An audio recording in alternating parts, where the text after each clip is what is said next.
Falar um pouco mais sobre mitologia, né, que a gente está fazendo uma série de vídeos falando sobre essa primeira forma de interpretação da realidade que os homens que viveram há 2, 3 mil anos antes de Cristo, né, tinham para compreender a sua realidade. Tudo aquilo que eles não conseguiam explicar racionalmente, né, a partir de provas, eles tentavam buscar, né, na imaginação as explicações sobre as origens de tudo. A origem do cosmos, né, dos planetas, né, das galáxias e constelações, inclusive dos seres humanos.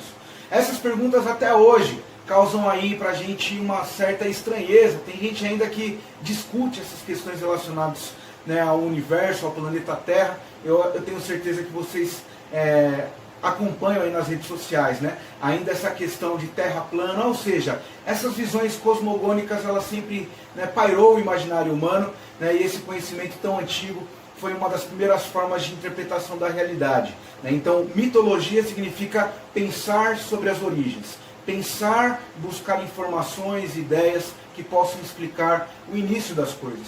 E hoje eu vou dar continuidade, e esse mapa já está todo rabiscado, né? Eu deixei assim da aula de Ilíada, que a gente falou da Guerra de Troia, para a gente dar continuidade e falar agora da Odisseia.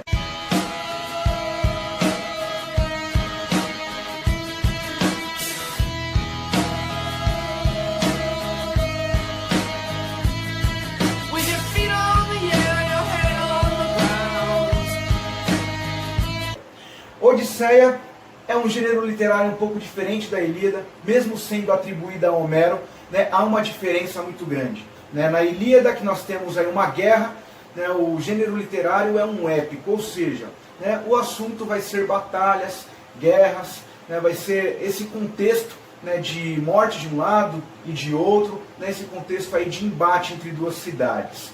Agora, a Odisseia é um gênero diferente. Nós vamos falar de uma aventura, e mais precisamente da aventura de um líder grego, que assume o poder após a morte de Aquiles, como grande general do exército grego, aquele grande homem que vai estar na liderança do exército, e esse cara é chamado de Odisseu, e por isso a obra Odisseia. Ele também é conhecido na língua latina com o nome de Ulisses. Então, se você ver o nome Odisseu ou Ulisses, estamos falando da mesma personagem. Ulisses, ele era rei de uma cidadezinha grega, uma ilhazinha chamada Ítaca. E como todas as cidades gregas foram chamadas, né, quando a Helena foi raptada, né, para essa guerra, Ítaca também foi chamada.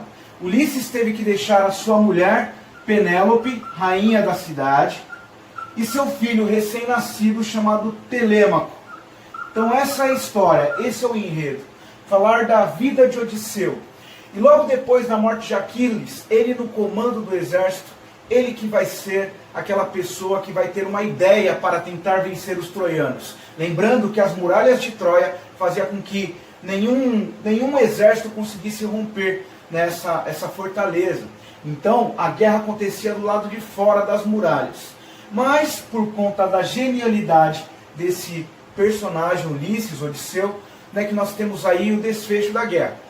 Foi ele que teve a ideia de entregar aos troianos um presente, como reconhecimento da vitória. Seria um grande cavalo de madeira. E esse cavalo seria entregue assim como as embarcações mostrariam que estavam saindo embora de Troia, reconhecendo assim a vitória dos troianos.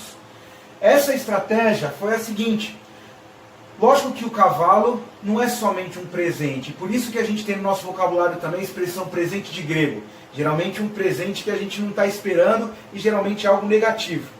Justamente porque dentro desse cavalo de madeira estariam a maioria das lideranças dos soldados gregos.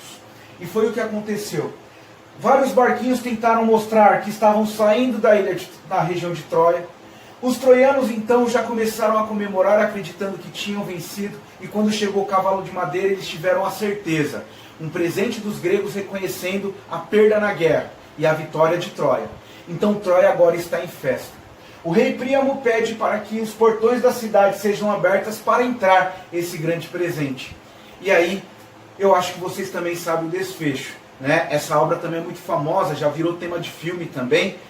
Bom, quando o cavalo de madeira entra, a cidade está em festa, as pessoas começam a se divertir, chega a madrugada, as pessoas e a maioria dos soldados troianos bêbados, né? Lógico, estavam felizes porque venceram os gregos finalmente, né? Depois de 10 anos de guerra, mas aí é que está a surpresa, né? O presente de grego começa a se mostrar agora. Os soldados gregos que estavam dentro do cavalo começam a sair e aí começa o massacre, né? Eles venceram os troianos a partir e colocaram fogo inclusive na cidade, mataram a maioria do exército, muitos outros foram levados como escravos. E aí começa, né, essa saga, gente. A Odisseia tem esse nome também, né? É justamente porque agora nós vamos falar do retorno de Odisseu, de Ulisses, para a sua ilha de Ítaca. Lembrando que ele deixou a sua mulher Penélope e seu filho recém-nascido. E ele falou para Penélope se casar e dar o trono a Ítaca a um homem que ela escolhesse, né, se ele não voltasse no prazo de 10 anos. A guerra de Troia durou 10 anos, então estava no momento dele voltar. Gente, mas olha o que acontece. Por causa da sua ideia, Odisseu começa a sentir muito orgulho. E ele vai até os mares antes da sua viagem para Ítaca, estava retornando para o seu lar, mas ele fala diante dos mares que ele, com a sua inteligência, venceu os troianos sozinho, que ele não precisava da ajuda dos deuses. E aí é que está, o pensamento mitológico mostra pra gente essa característica, né? Os deuses fazendo parte das ações humanas também. E nessa época, os gregos eles pensavam a realidade assim. Aquilo que eles não conseguiam perceber naturalmente, né, objetivamente, eles colocavam a figura dos deuses. Por isso que tinha a deusa da agricultura, a deusa da fertilidade, o deus da guerra. Esses deuses faziam parte das ações humanas. E isso explica um pouco melhor o que é mitologia. Mas vamos lá. Quando Odisseu desafiou os deuses, mostrando que a sua inteligência era superior, aí que ele teve uma surpresa. Ele estava falando diante dos mares. Os mares, que é comandado na mitologia por Poseidon, o deus dos mares. Filho de Zeus, né? Irmão de Hades. Ele desafiando Poseidon, olha o que acontece. A sua embarcação que deveria chegar aqui, a ilha de Ítaca, perde a direção e o sentido. Poseidon faz com que Odisseu, Ulisses, fique preso no mar. E aí, a sua embarcação, olha, vai ganhar outro sentido, e ele vai ficar perdido, e ele vai passar por várias terras, terras de feiticeiras, terras de ciclopes, terras de sereias, até ele vai conseguir chegar até a região de Hades, onde estava lá o domínio dos mortos, né, o mundo, o submundo das almas.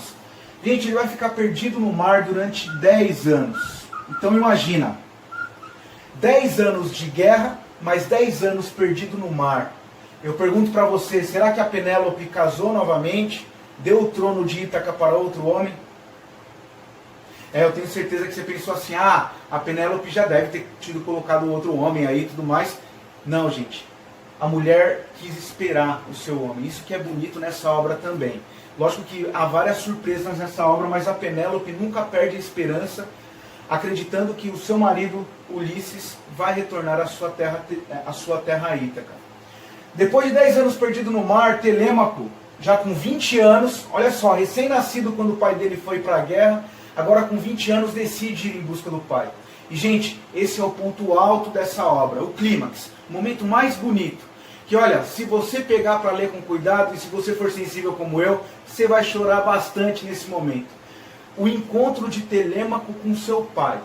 Ele vai conseguir encontrar o seu pai, vai reconhecer porque ele tinha um oráculo, né, uma pessoa, um ancião acompanhando ele na viagem, que conhecia o seu pai, e aí eles vão ter um encontro.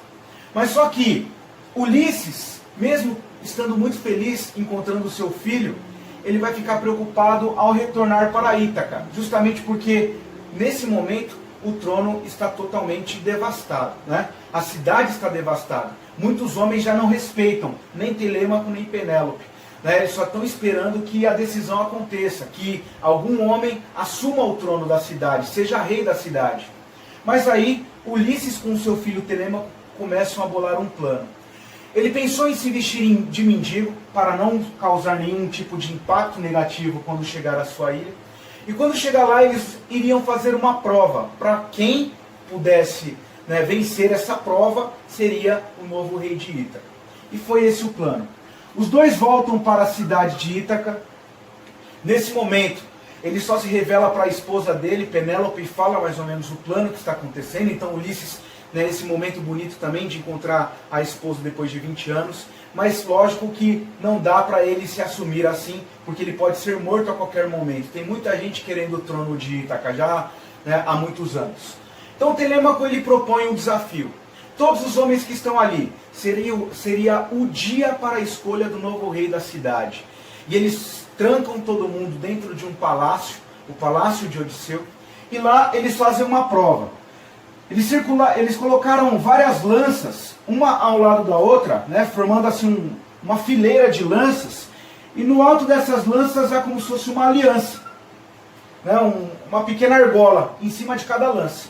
Todas as lanças com uma argola, são 20. A ideia é, primeiro, você ter que armar o arco de Ulisses, que só Ulisses sabia armar.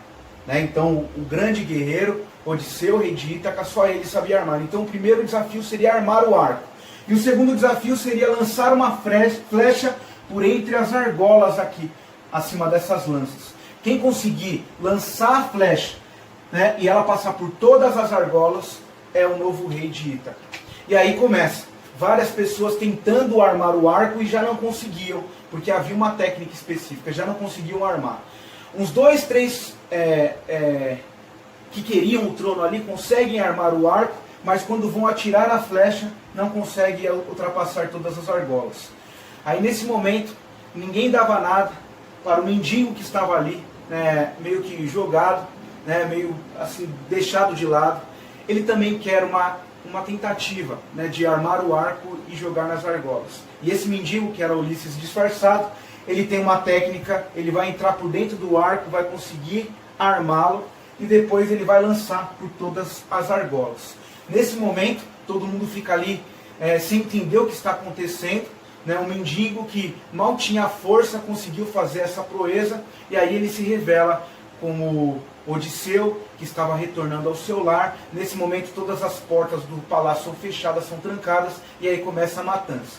Né? Telêmaco, Ulisses, vencem todos os opositores do reino, e aí essa história termina com esse belo fim. Essa é a obra Odisseia, eu espero que você tenha gostado. Se inscreva no nosso canal, compartilhe nossos vídeos e sugira novos temas. Quem sabe um dia a gente traz aqui nesse formato de aula. Muito obrigado. Muito obrigado, né, por deixar fazer o que eu mais gosto, né, trabalhar com conhecimento das ciências humanas, né, e entrar aí dentro do seu lar, né, no seu aparelho celular, no seu smartphone, com esses conhecimentos todos os dias. Um abraço, muito obrigado.